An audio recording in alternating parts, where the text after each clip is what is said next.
Hello साथियों, आप सभी का एक बार फिर से स्वागत है इस चैनल पर मिथिला एसोसिएशन स्मार्ट क्लासेस में। आज की क्लास हम लोग ट्रिगोनोमेट्री का सीरीज को हम लोग कंटिन्यू करेंगे। ट्रिगोनोमेट्री में मैंने बताया था जितने भी फॉर्मूला होते हैं पाइथागोरस थ्योरम्स में मैंने उसमें थोड़ा बहुत क्लियर किया था जो कि ज़रूरी है। 8.1 जो कि मैं आज देखूंगा उसमें। उसके बाद sine, cos, tan, cosec, cot जितने भी हैं ये सब सेक सभी चीज़ों को मैंने एक एक करके क्लियर किया था 3 लेक्चर में। तो आज ये चौथा लेक्चर है और इसमें हम कुछ क्वेश्चंस को देखेंगे जो क्वेश्चंस 8.1 एनसीईआरटी का है। तो आप लोग पेन पेपर लेकर जरूर बैठें और इस क्वेश्चंस को ध्यान से समझने की कोशिश करें ताकि आपको बेहतर से समझ में आए। अब चलते हैं हम पहले क्वेश्चन की तरफ। पहला में कहता है यहाँ पे in triangle ABC right angled at B A B 24 centimetre, B C 7 centimetre. तो कहता है डिटरमाइन करने के लिए साइन ए कॉस ए या साइन सी कॉस सी। कहने का मतलब ये हुआ कि एक ट्रायंगल है, एक त्रिभुज है और उस त्रिभुज में एंगल बी जो है ना वो समकोण है। यहाँ पर कह दिया है in triangle A B C right angled at B, मतलब ये हुआ कि राइट एंगल जो है वो कहाँ पर है, बी पर, जिसमें ए बी 24 सेंटीमीटर। तो चलिए हम बात करते हैं यहाँ पे राइट एंगल ट्रायंगल का है। तो राइट एंगल ट्रायंगल एक हम बना लेते हैं। राइट एंगल ट्रायंगल बना लिए। अब यहाँ पर हम देख रहे हैं कि एंगल बी पर समकोण है, राइट एंगल्ड एट बी। तो यहाँ पर सिंपल सी बात है कि यहाँ पर बी होगा, जहाँ पर 90 डिग्री बना उसी को तो हम राइट एंगल कहेंगे और ये क्या है, बी पर है। तो इसका मतलब कहीं ना कहीं ए यहाँ पे होगा और सी यहाँ पे होगा। अब कुछ बच्चे सोच रहे होंगे जो ये ए ले लेते हैं और यहाँ पर सी ले लेते हैं, तो कोई दिक्कत नहीं है, आप ले सकते हो। लेकिन हाँ, राइट एंगल एट बी, तो बी हमको यहाँ पर लेना जरूरी है क्योंकि कह दिया है प्रश्न में। अब यहाँ पर कहता है A B 24 centimetre, A B ये है तो यहाँ पर हम क्या करेंगे 24 सेंटीमीटर और बी सी 7 सेंटीमीटर, तो ये बी सी हुआ 7 सेंटीमीटर। अब इसको देखो सही से तो पता चलेगा कि ए बी और बी सी, लेकिन ए सी नहीं पता है। तो हमको क्या चाहिए, अब यहां पर देखिए साइन है तो लंब बटे कर्ण, कर्ण तो चाहिए ना, यानी कि ये चाहिए। इसका मतलब ये तीनों में से हमको तीनों पता होना चाहिए। तो इसमें लंब पता है, आधार पता है, कर्ण कैसे निकालेंगे। तो पाइथागोरस प्रमेय का यूज करें हम यहाँ पे, by the using Pythagoras theorem.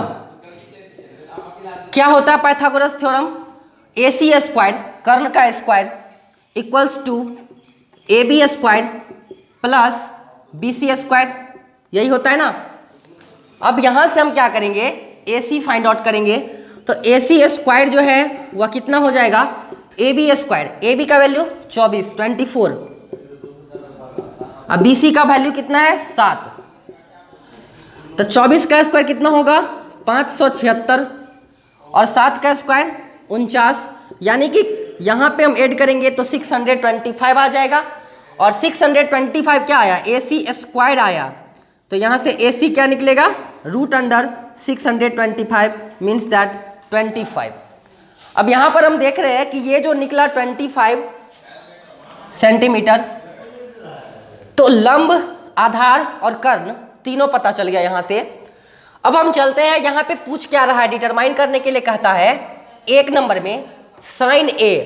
तो अब ध्यान दीजिए साइन ए, साइन ए मतलब लंब बटे कर्ण की बात हो रही है यहाँ पर, क्योंकि लेक्चर 1 में मैंने बताया था साइन थीटा लंब बटे कर्ण परपेंडिकुलर बाय हाइपोटेनस। तो ए, और यहाँ पर मैंने बताया था साइन थीटा, तो थीटा क्या है, एंगल है। उसी तरह से यहाँ पर ए है एंगल, तो यहाँ पर हम इसको क्या करेंगे, ए मानेंगे। और जैसे ही हम इसको एंगल माने ए, तो यहाँ के सामने में यानी कि इसके जो अपोजिट साइड होगा वो क्या कहलाएगा, लंब कहलाएगा। और कर्ण तो चेंज होता नहीं है, मैंने बताया था hypotenuse can never be change. और opposite side of the angle, यानी कि इस एंगल को, यहाँ पे एंगल हम ए क्यों ले रहे हैं, क्योंकि ये साइन ए है। तो ए के सामने में जो पड़ रहा है 7 सेंटीमीटर, वो क्या है, लंब का काम करेगा। और कर्ण तो 25 सेंटीमीटर है, तो साइन ए होता है यहाँ से लंब यानी कि P बाई H फॉर्मूला होता है, तो इसके लिए P का काम करेगा BC और हाइपोटेनस का काम है AC। तो BC क्या है, BC क्या है 7 और AC कितना है 25, मतलब 7/25 इसका आंसर हो गया साइन A का। अब चलते हैं हम कॉस A की तरफ। कॉस A निकालना है तो कैसे निकालेंगे? कॉस A क्या होता है फॉर्मूला, बेस बाय हाइपोटेनस, मतलब ये हुआ आधार बटे कर्ण, बेस बाय हाइपोटेनस। अब बेस कितना है तो ध्यान देना यहाँ पे कि A जब है एंगल, A एंगल है तो इसके सामने में जब ये लंब पड़ा, इसका मतलब ये जो एडजेसेंट साइड है ये वाला ये क्या है, इसका बेस का काम कर रहा है। तो 24 बेस है तो 24, हाइपोटेनस कितना है 25, ठीक है। उसके बाद साइन A कॉस A पता चल गया। दूसरा इसी तरह से साइन C निकालना है, तो ध्यान देना है कि साइन C अगर निकालना है, साइन C, तो साइन C कैसे निकालेंगे? C अब यहाँ पर कह रहा है, तो एंगल यहाँ पर हम लोग अब A नहीं लेंगे, अब हम लेंगे C। तो साइन C लंब बट्टे कर्ण यानी कि 24/25। उसके बाद बात करें साइन C का और कॉस C आधार बट्टे कर्ण यानी कि 7/25, तो कॉस C 7/25 और कुछ है ही नहीं इस पे। तो कहने का मतलब ये हुआ कि यहाँ पर हम लोग देख रहे हैं कि किसी भी त्रिभुज में, किसी भी ट्रायंगल में जब दो साइड पता हो तो तीसरा साइड हम लोग पाइथागोरस प्रमेय से, पाइथागोरस थ्योरम से यूज पाइथागोरस थ्योरम का यूज करके निकालते हैं। उसके बाद साइन A कॉस A कुछ भी पूछे, अब यहाँ पर मान लीजिए tan A पूछता तो tan A क्या होगा, यहाँ पे एंगल A है, tan A लंब बटे आधार, इसके सामने में ये है लंब और इसके एडजेसेंट साइड जो है वो क्या है आधार, तो 7/24 हो जाता tan A, ठीक है। इस तरह से हम लोग बढ़ेंगे अगले क्वेश्चन की तरफ। सेकंड क्वेश्चन में कहता है कि इन फिगर PQR, मतलब इस फिगर की बात हो रही है, find tan P minus cot R। tan P angle यहाँ पर P है ध्यान देना, और cot R एंगल क्या है यहाँ पे R है। तो अब यहाँ पर हम क्या करेंगे, सबसे पहले हम देखेंगे कि इसमें क्या सब पता है। तो इसमें पता है, गिवन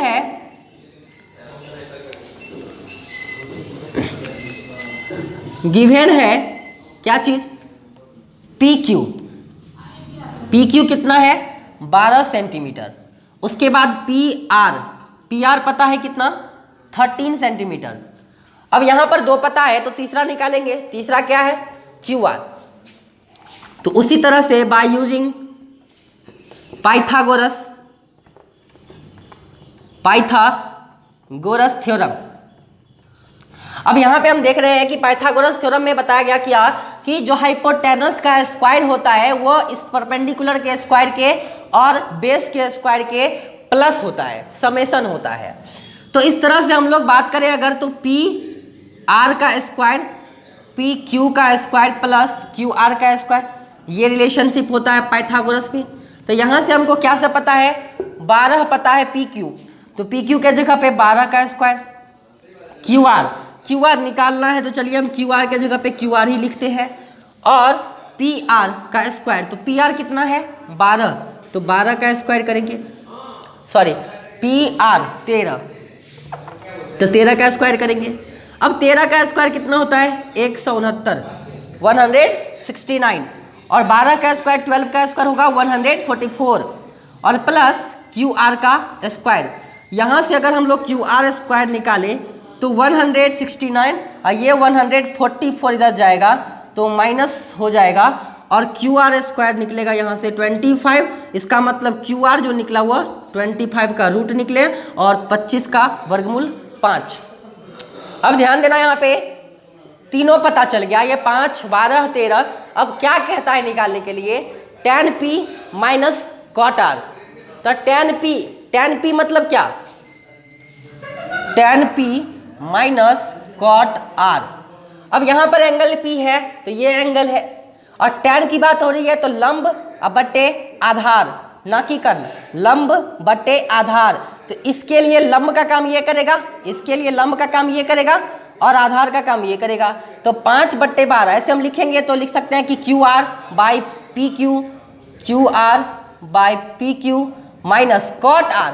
अब इस बार cot R एंगल आर है, लेकिन कॉट का फॉर्मूला क्या होता है?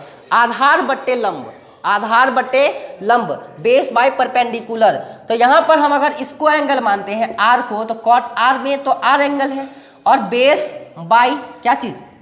बेस बाय आधा परपेंडिकुलर, यानी कि बेस का काम इसके लिए ये करेगा और परपेंडिकुलर का काम ये करेगा। तो सिंपल है कि क्यू आर बट्टे क्या चीज? ये पी क्यू। अब ध्यान देना है क्यू आर का वैल्यू कितना है? क्यू आर का वैल्यू है 5/12। क्यू आर का वैल्यू फिर से 5/12। अब 5/12, 5/12 माइनस करोगे तो कितना होगा? 5 - 5 यानी कि 0। सिंपल है, 0/12 करो 0 होगा। इसका मतलब ये हुआ कि हम लोग देख रहे हैं कि इस फिगर में 2 दिया था, तीसरा हम लोग निकालेंगे। सेम प्रोसेस इसके तरह ही हुआ इसमें भी। तो यहाँ पे 12 और 13 पता था, 5 निकाल लिए, और tan p minus cot R, angle p और एंगल r। यहाँ पर एंगल देखा जाता है, tan p है तो एंगल p को लेंगे, और कॉट r है तो एंगल r को लेंगे, और फॉर्मूला तो पता ही है, और जिसको नहीं पता है तो लेक्चर 1 जरूर देखें। अब हम चलते हैं नेक्स्ट क्वेश्चन की तरफ।